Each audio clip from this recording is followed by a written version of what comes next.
Welcome to dotEDU Live, the public policy podcast from the American Council on Education. I am your host this morning, Mushtaq Gunja.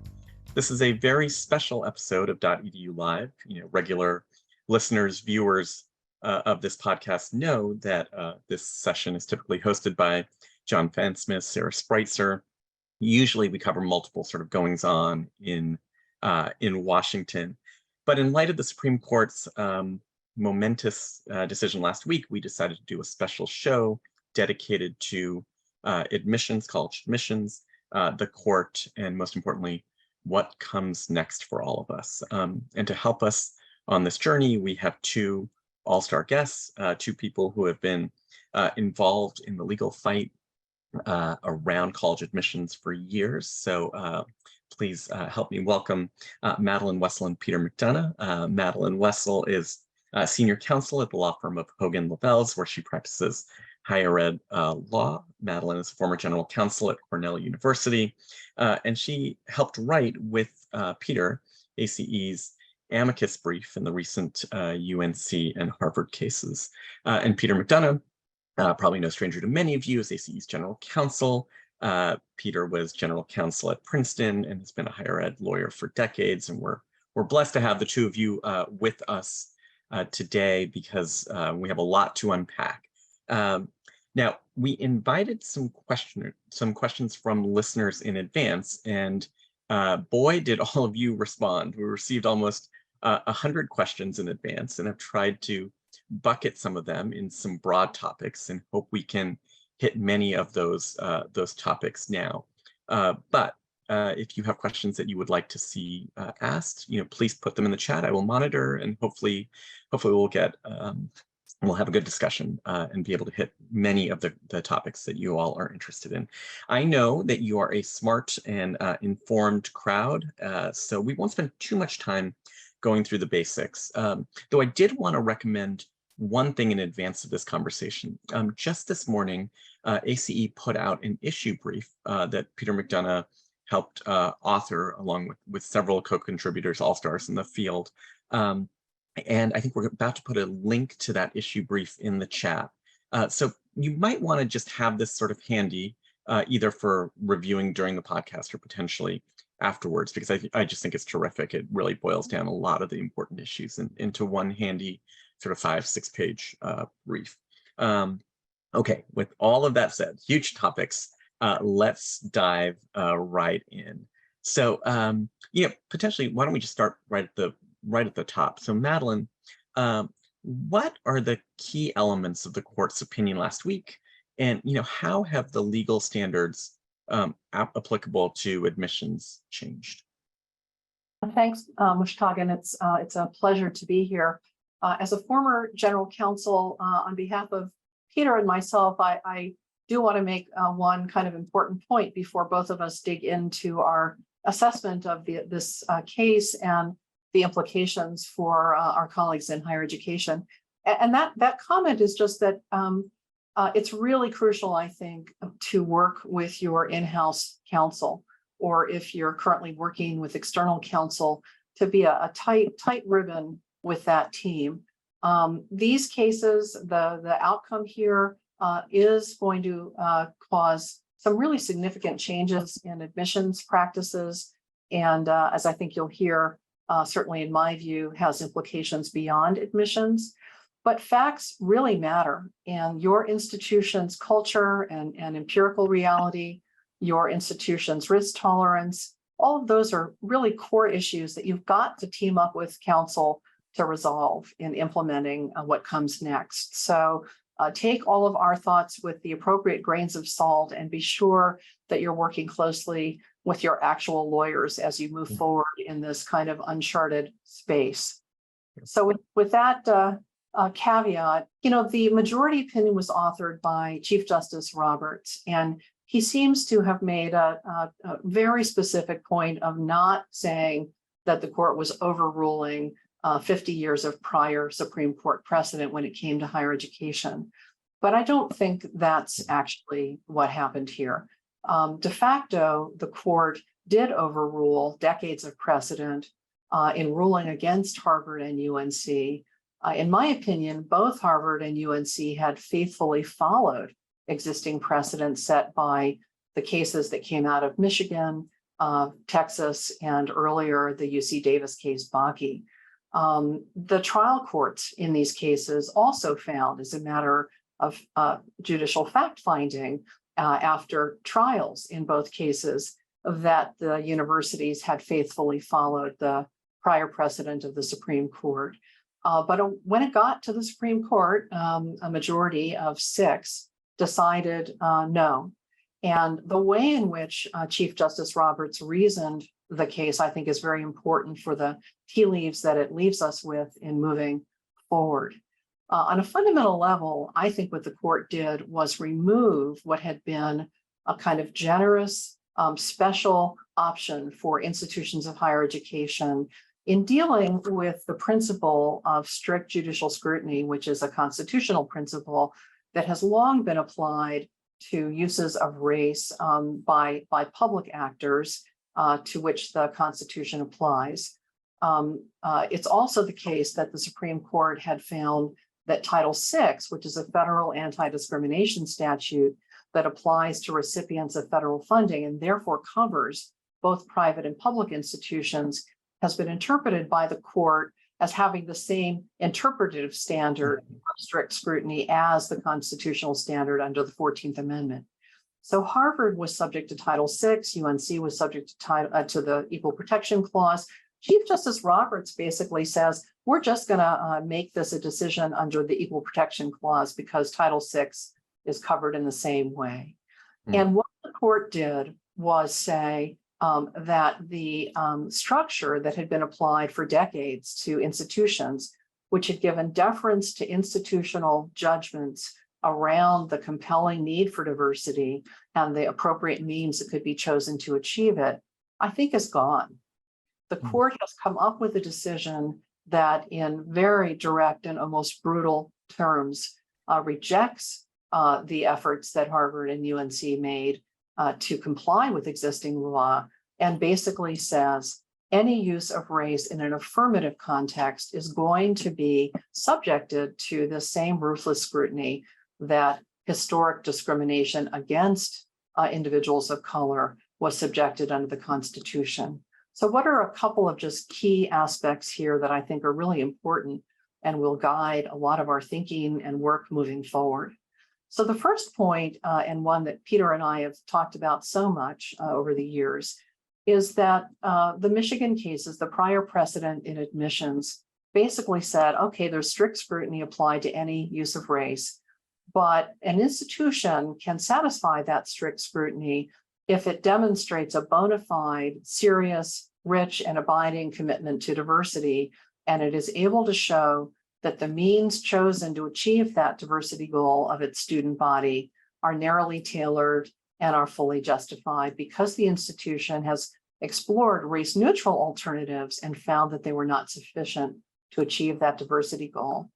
As I read the decision, diversity has been basically disallowed as a compelling interest of higher ed per se. It doesn't mean that you can't consider diversity, that we can't use those words on campus, that they may not be part of programs, but as a basis for using race in an affirmative sense, there is, I think, a change in doctrine. Second, the court, in this opinion, equates any affirmative use of race in admissions with negative discrimination against everyone else. And the court had not done that before in the context of higher ed at all. So the court basically says, if you're using race as a positive for X student, you're discriminating against all the non-X students. And that is a radical doctrinal shift. The court also takes some pretty substantial swats at things like the way Harvard and UNC defined racial categories, which of course just followed the federal organization of race. And I think there's been plenty of folks who've thought that those categories were pretty broad in sweeping, for example, all groups of Asians into one basket, Hispanic or Latinx in one basket. A lot of that rhetoric in the decision is rhetoric that people have pondered and thought about. But in using those categories, both Harvard and UNC were simply following the general principles that the federal government has put out for us. So that's certainly another component that is important. So a few closing opening remarks. First, the court certainly hasn't disallowed race neutral efforts on campus. We'll talk more about that to achieve various goals. And the court left open one window that Peter and I are very familiar with because we worked very hard on this issue, which is the court, the majority opinion makes a point of saying that institutions can still allow students to write about their life experiences. And to the extent that students write about race, that isn't disallowed. You don't have to sanitize those essays or de-identify racial or ethnic information any more than other information that a student might provide in an essay. But the court goes on to say, and this is the great enigmatic next bucket of questions we'll be dealing with for coming years and probably litigating, you can't use race when you use those essays in a positive way to support a student's admission. So with that sort of opening, I think I'll turn things back to you, Mushtaq and Peter. Yeah, thanks, Madelyn. I'd love to dig in a little bit on that question about essays and applicants identifying their race in those admissions essays. I do think that there's a lot of potential play in the joints there. But Pete, same question to you, sort of initial reactions to the legal opinions. Anything jump out at you that Madelyn didn't already note? Anything from the concurring or dissenting opinions that we should pay particular attention to? Well, I'm going to pick up, Mushtaq, where Madelyn left off. This idea that indeed we had pressed and others had pressed about being able to talk about one's legitimate self and not, if you will, hide the fact that one is from a particular race or ethnic background. What the court's saying, in my view, is that's totally fine. But what the devil in the details is going to be what you do with that in the admissions office. And some of you may be wondering, well, what does that mean? And well, the concept's supposed to be making a decision informed by race in and of itself about thumbs up or thumbs down for an applicant is not permissible. It's just not permissible. And I think to think about this in a longer look back context, we need to recognize what has been sort of an interesting journey here over the last weeks and months involving language. This is not and never was an affirmative action case. This case involving Harvard or this case involving the University of North Carolina. And I think the angst about the decision and the message it has been sending may in part be due to this deeply embedded misunderstanding of what the cases were about. Everyone calls them affirmative action cases. Even some of the justices called them affirmative action cases, but they were not. Bakke, back in 1978, was an affirmative action case. Now, you're now wondering, what's McDonough talking about?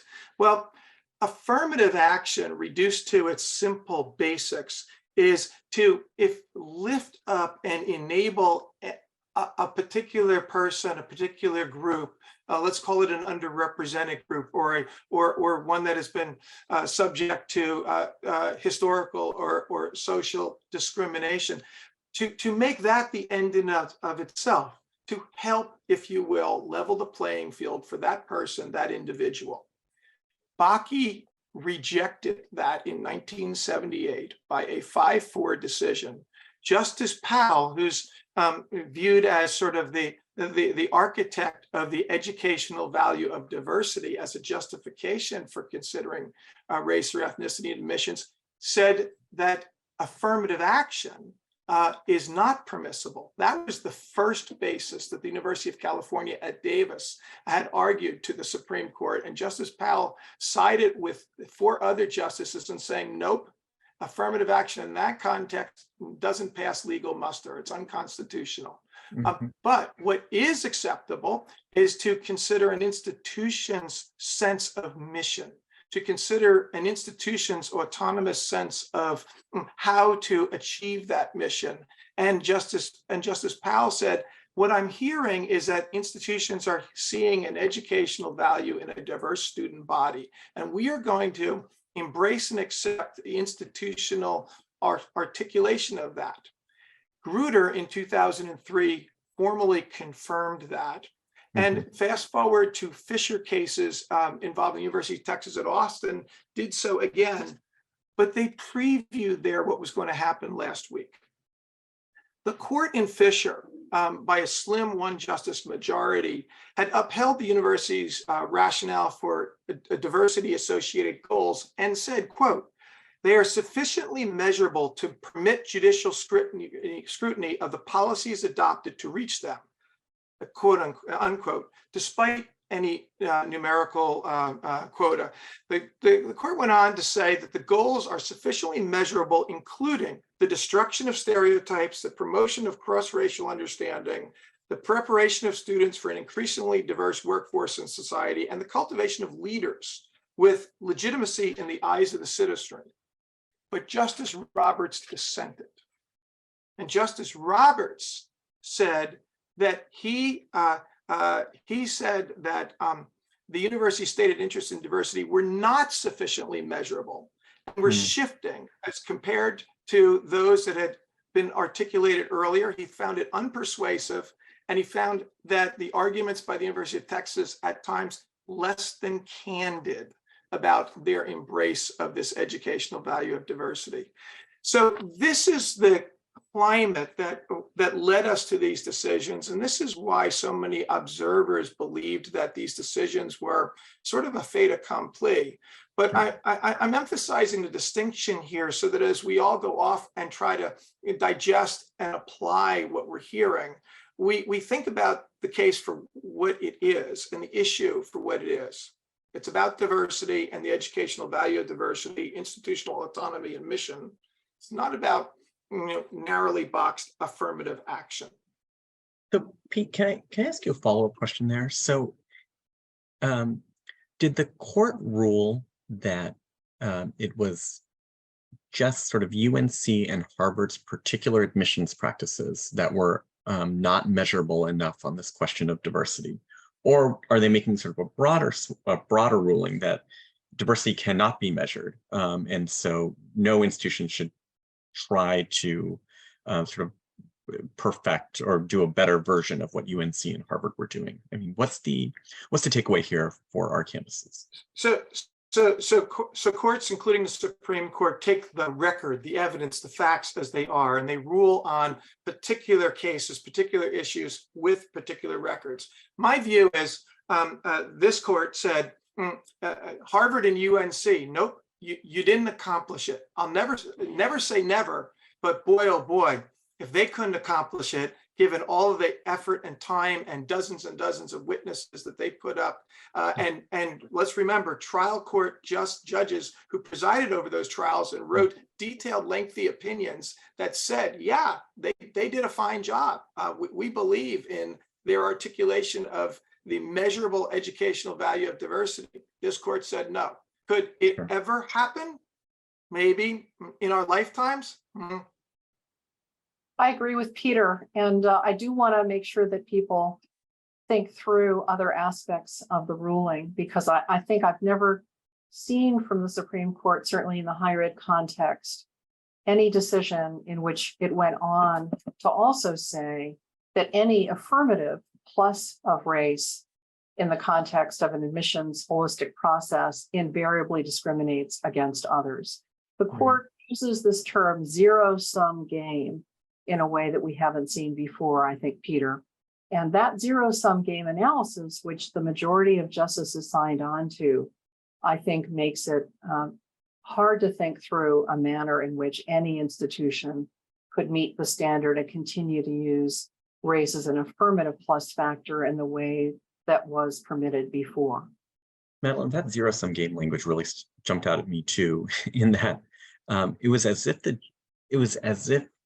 justices thought that we have invented a whole new way of doing admissions. But obviously, I mean, with that definition of zero sum, we've had a zero sum admissions policy for 50 years. It was a very weird part of the opinion to me. It was a striking reframe of what was happening, I think, so that Justice Roberts could get to where he wanted to go. As Peter pointed out, Justice Roberts has been waiting for this. I mean, Justice Roberts ascended in the Fisher cases. I think we've simply been in a process of accretion of a majority of justices who would not go along with the prior interpretive law and the opportunities that were afforded institutions. I will say that what worries me about this, beyond all the obvious factors, is it really inserts some new elements into a historic judicial deference to institutions of higher education as a matter of academic freedom afforded institutions. It's not clear that the court will move this change in deference outside of the context of race and strict scrutiny, but it's definitely a divot. It's a jab in the side of a principle that's been very important to institutions of higher education and associations that have represented them and in the Supreme Court and elsewhere. You know, just looking at the chat, I can see that folks are quite interested in sort of what the implications of this decision are on admissions practices and what our institutions can actually do now in light of this decision. So let me ask you, Pete, first, and then Madelyn. What comes next? What can admissions departments do? How might they respond? The court has made mention of the permissible use of race-neutral alternatives, right? This is the key language, of course, from All Things Equal Protection. How do we do that, Pete? And with all the caveats of we're not giving legal advice here, which of course we can't. It's all going to be campus specific. But you know, what's the first thing that we should start thinking about doing? Yeah, so probably the first thing is pick up that link, click into that issue brief that Mushtaq mentioned at the top of this hour, and you'll see a couple paragraphs by Steve Dunham and Art Coleman that I think is a good starting point. But nobody's going to want to hear this, but this is going to be hard, and there's going to need to be two lenses. The first is the nearest term lens, as folks are thinking about getting ready for the fall, if you will. And the much bigger, harder, longer work is going to be the long-term lens. So the near-term lens is going to be about, if you will, not giving yourselves easy targets. Here's the problem. Oftentimes, we're talking about a regulation that is going to be effective in 2 months or 3 months, or something else. This is effective now. And so this gives those that are going to use the moment as either a reminder or as ammunition for going after an institution to do so. Now, one might go after an institution in many ways. These lawsuits were, if you will, the most nuclear way. Let's not presume they're the only way. It's too many people on this dotEDU Live know. For publics, there are sunshine law and other vehicles for just getting information. People are really adept at just trolling through websites. Policymakers, state and federal, can be asking information about what you do and how you do it.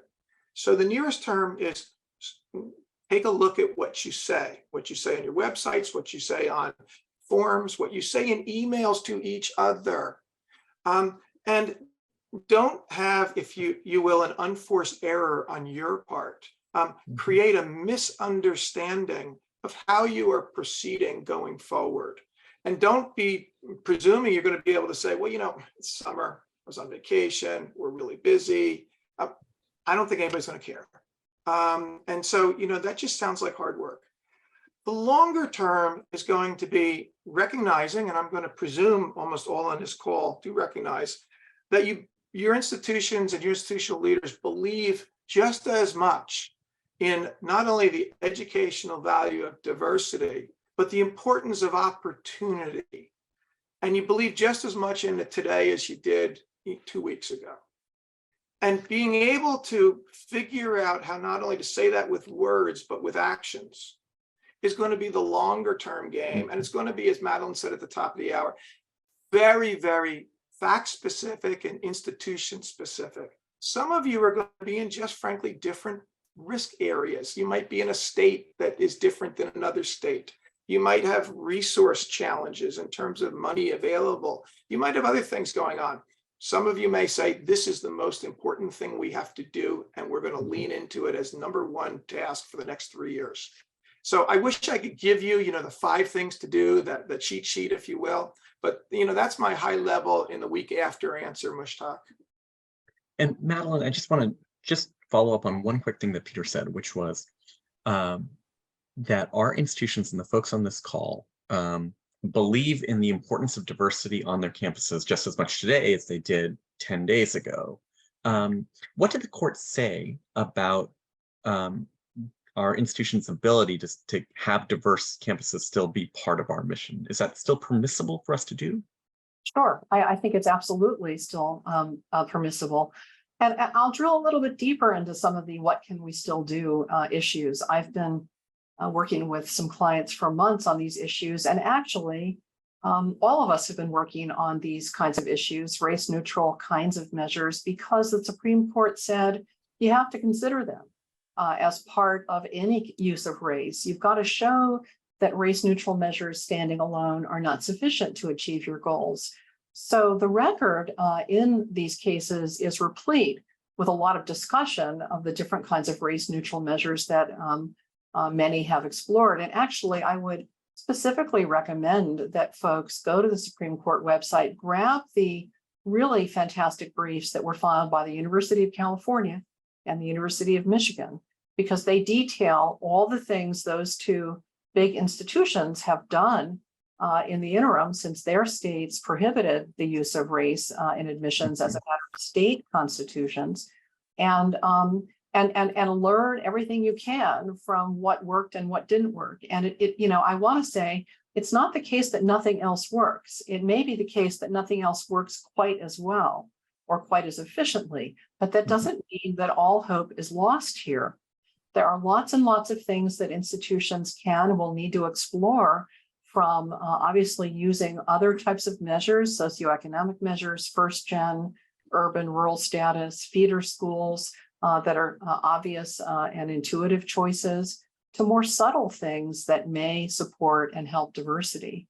The other thing that I think is really important to at least say here is that the court did not say that you have to remove or redact race from the admissions process. It may be that counsel, in working with individual schools and programs, decide as a matter of risk assessment, it's better not to have race be known to admissions staff. But the court, by signaling that race could be included in an applicant's essay, and that those essays could be rich and meaningful to institutions, I think de facto did tell us, and I've seen several questions in the chat, do we have to take race out? The answer is you don't have to. It may be prudent to do so in some instances, but it doesn't have to be gone. And as far as other kinds of monitoring for accreditation, as far as looking at patterns, what did we, who did we admit, who took our offer up, who said no, as a way of learning how an institution can do a better job of outreach and recruitment to help to identify areas where mentoring and other types of support are really important. I think race and demographic information is going to continue to be key. The issue is, to get back to sort of Peter's cautions, you have to use it in the right kinds of ways. And nobody is going to be served by having emails or public statements that undermine programs that have been developed in the wake of this case that are race neutral on their face, and we want to keep them in the safety zone. So I'm looking at a couple questions in the chat. Would a diversity fly-in program for high school seniors that was targeted toward, let's say, either African Americans or perhaps all people of color, would that be a race neutral program, or is that something that has race on its sort of surface, and thus would be impermissible under the court's ruling. I think that the sort of meta level question you're asking here is how far beyond admissions does the decision actually extend or go? That's right. Yeah. And there may be different readings of this, but when I read the actual language in the Roberts opinion, it is hard to reconcile that language with any restrictive use of race by an institution. That doesn't mean we can't look at other factors that often align with race or ethnicity and poverty and underrepresentation. But I would be concerned, again, this is one of those questions, talk to your legal counsel, but a program that confers a tangible substantive benefit on the basis of race and is not extended to other applicants or students who might share similar characteristics of underrepresentation, underprivilege, lack of economic opportunity. I think that's going to be tougher to defend after this decision. And now Pete's going to tell me where I'm wrong on that one. Well, Mushtaq helpfully noted at the top of this session that Madelyn and I spent a lot of time on campuses. And one of the things I always said is it's not the outcome of the lawsuit that probably is most painful, because at the end of the day, we'll probably either get there and win, or we'll have figured out along the way that we should resolve it and change course. It's the lawsuit or the OCR complaint or the public challenge or the policymaker questioning of what you're doing and why you're doing it. And so a lot of us are going to want to know, in quite a nuanced legal way, would we win if challenged? I think for more of us, the question is, would we be challenged? Because look, anytime you have to deal with a challenge, it's a distraction away from dealing with the goal and the objective. And so the fly-in program is an example. Smart people can figure out smart ways to have an inclusive fly-in program that by and large accomplishes the objectives. Unless the objective is to make it only available on the basis of something that's now been deemed illegal. And so, rather than, sort of fretting about that or trying to find the narrow pathway to yes on that one if challenged, how about trying to avoid the challenge? I think that is the early days message here. Let's start thinking creatively about what our objectives have been, and let's reset. And if I may, I also want to offer one other observation. It may be true on most campuses. I know it was true on mine. One of the great things about the admissions or the enrollment office historically has been by and large that it can segregate itself from outside pressures from elsewhere on campus. It's hard to do admissions, and it's only gotten harder. But it's really hard when you're an open book and everybody sees what you do and how you do it. And of course, the fact that that's not how it's played out on a lot of campuses, particularly at selective institutions, has led to, charges of lack of transparency. And I don't know how to do, I don't know what you do and how you do it. Well, guess what? This is going to be a moment now where the admissions and enrollment folks need to work hand in hand across the institution, and there's going to need to be presidential and chancellor leadership and authorization in that regard, because lots of stuff is going to have to get brought back to basics. There needs to be some rethinking. I'm just going to use an extreme example. One may ask whether, if you will, an admissions preference for a particular type of sport that yields year in and year out a matriculated pool of students that doesn't add to the diversity of the class should continue to have admission support. For a lot of folks in this session, I've just touched the third rail here. But do you not ask the question? Even if it is to have the guts to confirm that the answer is we're going to keep giving admission support. I really want to just echo what Peter is saying and take it a step further. I think what the Supreme Court has done in these cases is take away what's been a really important tool for institutions to try to achieve diversity, to try to address the imbalance in our country that is of such longstanding. When you take away one tool, it's an opportunity for institutions to think about the entire framework within which they've operated. We already see a challenge, as many probably have noted, to the legacy preference that is utilized at Harvard. I think it's worthwhile for staff and admissions teams and leadership at institutions to look at the full sweep, whether it's athletics to legacy to all of the ways in which an institution has selected its students, and make sure whether it's scores, test scores to other things, that you're really thinking through the implications of those current practices, and that you're being as creative and innovative and courageous as possible in trying to develop a framework for admitting students that will continue to be just and equitable and fair. So don't just stop with what's been taken away. I think it's important to think about what you need to rethink and redo in entire programs as part of this process.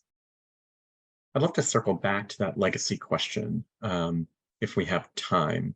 But there are a couple of questions in the chat that have come up a couple of times. I just want to make sure that we address them. So Peter, and then maybe Madelyn, how does this ruling impact the work of our HBCUs, of our tribal colleges and universities? And then is this ruling limited to the undergrad experience? Does it also apply to nursing schools, medical schools, other types of schools where, for lack of a better word, I mean, the importance of sort of racial diversity is especially acute? So Pete, Madelyn, maybe Pete first, what's your take there?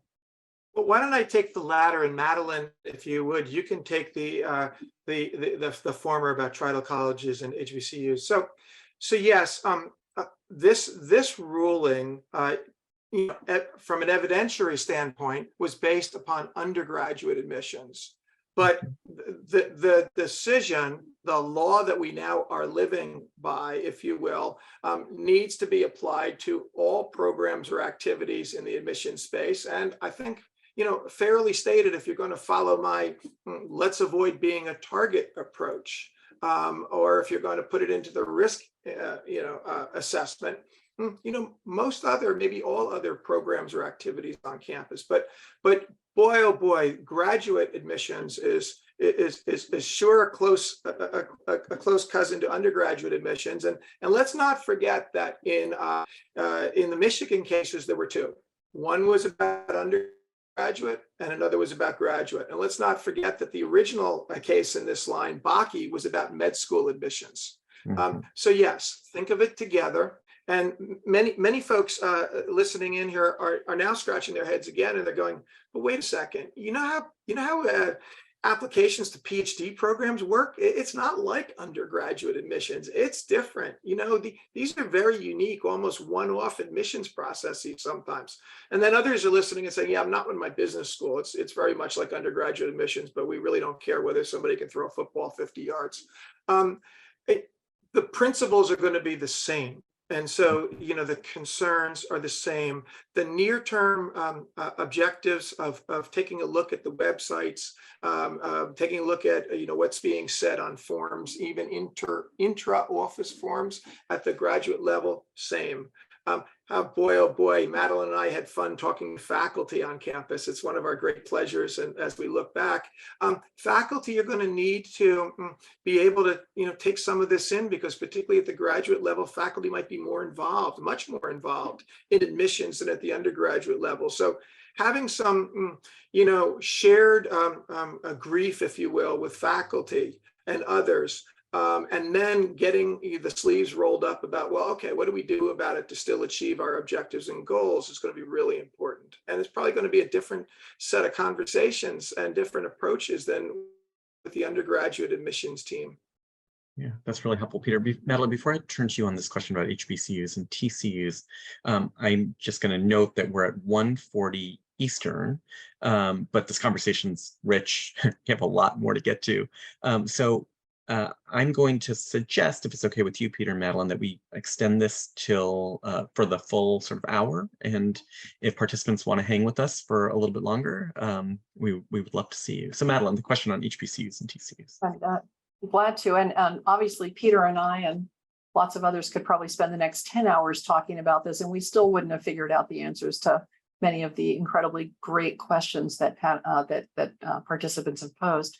So with respect to HBCUs, I don't think anything in this opinion causes us to have to question the fundamental mission of those institutions.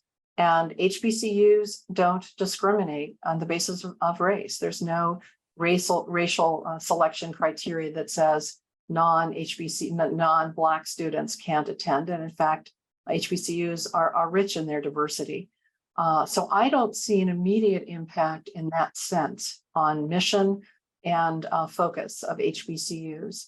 I do think that given that the court has essentially equated all forms of race consciousness as equally negative and equally exclusionary in this opinion, that there needs to be some care taken in how achievement of that HBCU goal is accomplished through admissions processes.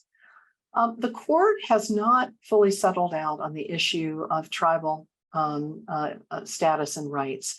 Many of you may have seen the Brackeen decision that was issued a week or two before the Harvard and UNC decision. In that decision, the court affirmed the validity of ICWA, but there are concurring opinions by several justices that make the point that the issue of Native American status as a racial preference versus a political tribal matter hasn't yet been resolved. So I think we're likely to see more to come on the issue of tribal colleges and preferences on the basis of Native American or tribal status. For now, I don't think we need to make a change. But I do think there's a possibility the Supreme Court's going to weigh in on that one in the next year or so as well. So I think that the jury's out a little bit on some of those questions. And then Madeline, there's a question in the chat about the implications of this ruling on appeasees and HSIs. And well, let me pose that question to you. Is there any sort of special worry for those sorts of institutions that's different and apart from the rest of the college landscape? You know, for me, I would say not today, not right now. I think it's just really important to focus on what the court did here and what it didn't do. It did not say that an institution's mission has to be distorted. The court said that one of the ways that we've historically reached to mission with respect to the use of race by highly selective programs and institutions has got to change. One question that's come up quite a bit, and I guess it's just in the air right now with all of the attacks on diversity, equity, and inclusion offices in our, on our campuses, even before this ruling, is, what is the effect of this ruling on our DEI offices on campus? Is there an effect? And if so, what is it? So, Pete, let me turn to you first. And my friend, you are on mute if you didn't see that yet. So for months, maybe for a few years, we felt this accelerating attack on individuals who have made their life's work to follow not only their heart, but what their sense of what's right and what's best really is about. And this decision has to be so disheartening for folks in what I will just generalize as the DEI space, because there are so many people that are working in this area that either don't work under that moniker or work behind a door that essentially has those letters on it. One of the things that was gratifying, and I don't think it was lip service by any means, is the immediate and aggressive re-embrace or emphasis of embrace on that good work, on the attention not only to continuing to seek and have a diverse community, but getting closer to, shall I say, the non-legal affirmative action types of thinking and action, trying to recognize that we all don't come to these opportunities sufficiently and equally able, equally prepared, equally aware of the opportunities. I don't have to tell the folks on this session about, the difference between somebody who's aware and able to take advantage of early action or early admissions at a competitive college versus those that simply aren't. And there's been a whole lot of conversations, and rightly so, questions in the chat about financial aid and scholarships, because at the end of the day, probably the biggest impediment to getting to and through college is paying for it. And so, I think of that as a DEI type of undertaking as well. And so I think that we have to figure out how in our local and sometimes very politicized environments to keep up the work, keep up the sense of mission here, and avoid being victimized, and try to recognize, if at all possible, that there's a lot of allies out there. And I really believe that that this decision may have the boomerang effect of re-emphasizing and revitalizing those allies. The words might be different. The initials may not be worn on the sweatshirt or the hat of DEI in all contexts. And maybe that will be a disappointment for some, but it might be just smart strategy for others. So long-winded way of saying that this is going to have a big impact. We've already seen it on in that area, but I also think it's going to have a positive impact for the allies who may have just been presuming that people that are in those roles take care of those roles. Now we, are reminded it takes a village. Madelyn, one of the things that sort of jumped out at me in this opinion was this seeming carve out for military schools and military academies. Could you just spend a second sort of explaining what happened there and how we're supposed to think about, how our institutions are supposed to think about that? Is there an opportunity there that our non-military academy institutions might be able to follow, to be able to sort of fall into this carve out? What was your take? Well, my take was that Justice Roberts and the majority were not yet ready to tackle the military academies. They didn't see a full briefing from them. They didn't have a factual record on the military. They were wary and chary about obliterating those programs. There's been some conversation. Well, does that mean that ROTC on campus is somehow now immunized? I don't have an answer to that one. I don't think the answer is yes. I think the court's footnote and comment there was pretty literally directed at the U.S. military academies, but I would certainly support creative thinking by people smarter than me around that issue for sure moving forward. For now, I think the court left that for another day, and we should say, okay, thanks, and let's see what we can make out of it. But it certainly isn't a broad, green light for us to revisit the gist of the opinion and the real meaning of it. I wondered whether it was an invitation to the military academies to articulate their educational value of diversity in a different and measurable way, and not suggesting or answering whether they could, but finding a way to be able to say in cocktail party conversation or otherwise, no, we didn't say never. There might be, and maybe it might be in the military academies where they can do something measurable. They're good at measuring stuff, like where how long the runway should be. So maybe they can do it. Well, I think that's a good point, Peter, and one that I hope the academies take up. Certainly the court wasn't very convinced by what I thought was staggeringly good work done by Harvard and UNC to document the importance of diversity in their programs and in their mission and in what they saw as the nation's future for its leaders. But military academies do have perhaps a tighter environment and a better opportunity to make that diversity case.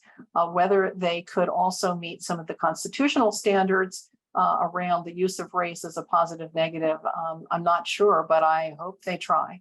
I mentioned, and it was mentioned in the chat, this circling around to this question about legacy admissions. So I wonder if we could just for a couple of minutes talk about the implications of this decision on legacy admissions.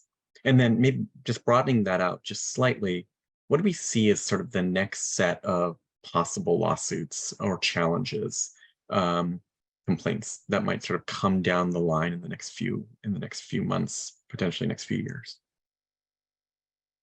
Well, let me just start real quick. When I saw the first headline in the newspaper last week about the lawsuit against Harvard relating to legacy admissions, I scratched my head a little bit, and then I went and I dug in, and I realized, no, it's not a lawsuit as us lawyers think about lawsuits. It's a complaint filed with the U.S. Department of Education's Office for Civil Rights. It's a long complaint, and you don't need to have a long complaint with OCR. You can file a short complaint. But this one is 31 pages, obviously, for the media as well as for the Department of Education. And it's asking the Department of Education to investigate legacy preferences at Harvard. And it's saying, hey, Department of Education, here's what we think. We think it violates Title VI of the Civil Rights Act. Now, Justice Roberts, in the majority opinion, put in a footnote that this case is also about Title VI because everything that Harvard and UNC have done here is also violates Title VI.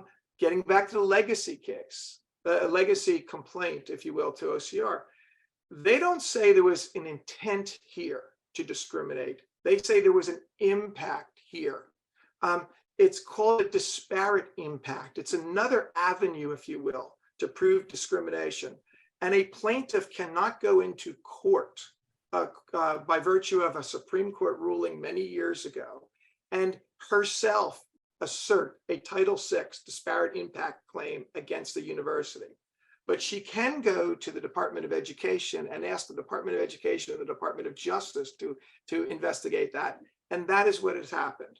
Now, that can happen with a whole bunch of other stuff. And you're all thinking about things in your own context, right? Well, we might have a disparate impact based upon that, that sports team that I mentioned, et cetera. This is where it's going to be even more important than ever to think about the why of what you do. Because without getting too lawyerly here, one of the basic questions in a disparate impact investigation by the Department of Education and Department of Justice will be, is the proffered justification for what you're doing here, think legacy admissions, legitimate? Is it integral to your mission, and is it important? Mm-hmm.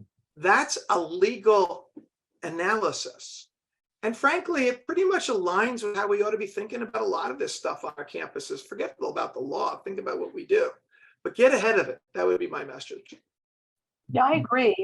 Couple of additional thoughts there, Peter and Mushtaq. First of all, when I said before, I think these cases and taking away what's been a really important tool in the toolkit to achieve equity and diversity on campus should cause us to look at all the ways in which we select for students.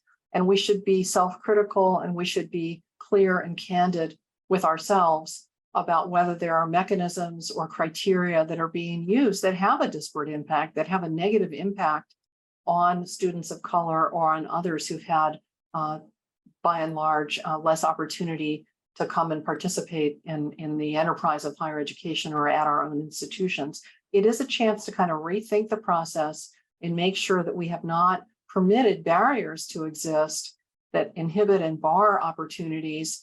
And if we have, to take a look at obliterating them. So that's just one point. Another point about the complaint that was filed, as Peter rightly notes, it's a complaint to OCR. It's not a lawsuit, even though the press kind of grabbed that lawsuit concept, is that the Biden administration has said they're going to try to issue some guidance out of the Department of Education about how institutions might address and deal with this Supreme Court decision.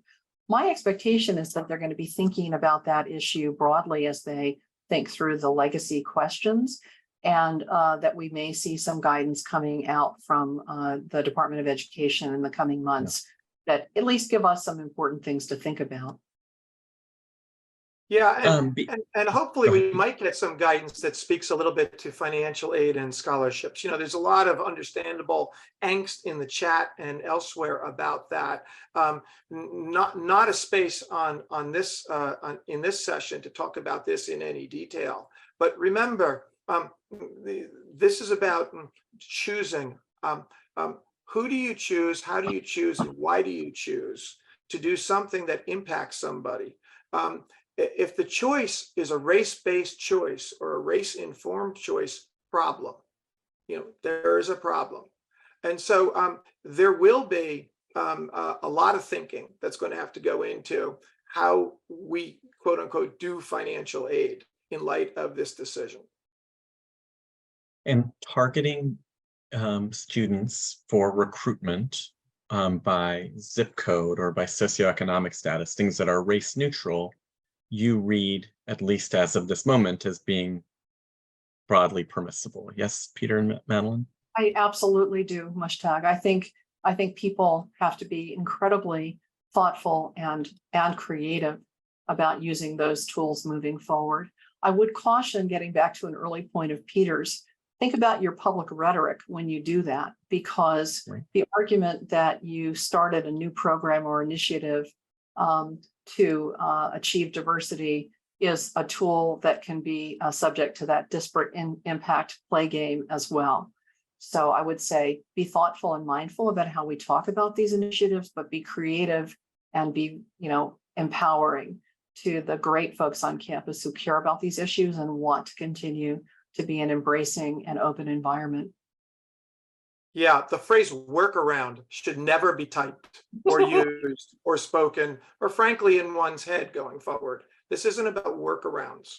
Okay, friends, we have 2 minutes left, and I hesitate to do this, but do you have 30 seconds worth of sort of closing comments? And then I would like to just make a couple of notes at the end about how many of these questions we were not able to answer and what we might be able to do next. So let me go Peter first, then Madelyn. I'll just say that for a lot of us, and I'm certain it includes almost everybody that's dialed in here, you know, there's a stages of grief element to what we're going through here, right? You know, you got your denial, your anger, you're trying to, you know, bargain. Like, how can we, blah, blah. You know, now we're just depressed. I think we're somewhere between bargaining and depression. We have to move to acceptance. And then when we move to acceptance, we look around and we realize we work with really, really smart people. And if they believe in this, in their mission, and if, you know, there is this educational value of diversity and this leveling the playing field belief and access belief, smart people are going to figure it out. It's just going to be harder. So, you know, I just encourage folks to, you know, not skip over these stages of grief, but, you know, get to acceptance, and then let's all, you know, work together and individually on our campuses and then learn from each other's campuses. I'm looking forward to seeing what people say and writing about what they're doing and being able to talk about it in a way that they're not worried about it because they're doing stuff that frankly isn't, you know, subject to legal challenge, and it works. Thanks, Peter. Madelyn? I can only echo Peter and say all is not lost. We've lost one of the tools in the toolkit. We are the brightest, most amazing community. We are higher ed, full of thoughtful, brilliant, caring people who really care about values that are critical for this country's success and future. And I have a lot of confidence in all of the colleagues that are on this call and not on this call, that we can figure out ways to do the right thing that will be legally sustainable and will be actually effective. It may be a little tougher. It will cost more money. And institutional leadership has got to really align around that and be willing to supply the resources to these programs that are going to be needed to move forward. But yes, all's not lost. Yeah, I love that as a place to end. It will be hard, but we can do it. I mean, and if anybody can do it, it's the group of folks in our higher ed institutions. So it will be difficult, but all hope, as you say, is not lost. Friends, there were dozens of excellent questions in the chat that we did not get to, but we've taken note of what they are, and we'll take them back and try to figure out the right way to be able to sort of engage with those questions potentially in some other sort of document that ACE puts together or something. But be assured that we saw these questions. They're excellent. I'm sorry we were not able to get to all of them. Friends, please thank Madelyn and Peter for me. Please follow up with them if you have questions. And thank you for being part of this special ACE.edu Live. Thank you all. Thank you.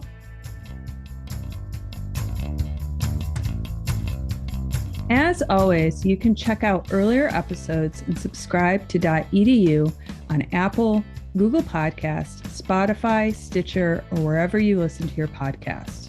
For show notes and links to the resources mentioned in the episode, you can go to our website at acenet.edu/podcast. While there, please take a short survey to let us know how we're doing. You can also email us at podcast@acenet.edu to give us suggestions on upcoming shows and guests. And finally, a very big thank you to the producers who helped pull this podcast together: Lori Arnston, Audrey Hamilton, Malcolm Moore, Anthony Trueheart, Rebecca Morris, Jack Nicholson, and Fatma Gom. They do an incredible job making this happen and making John, Mushtaq, and I sound as good as possible. Finally, thank you so much to all of you for listening.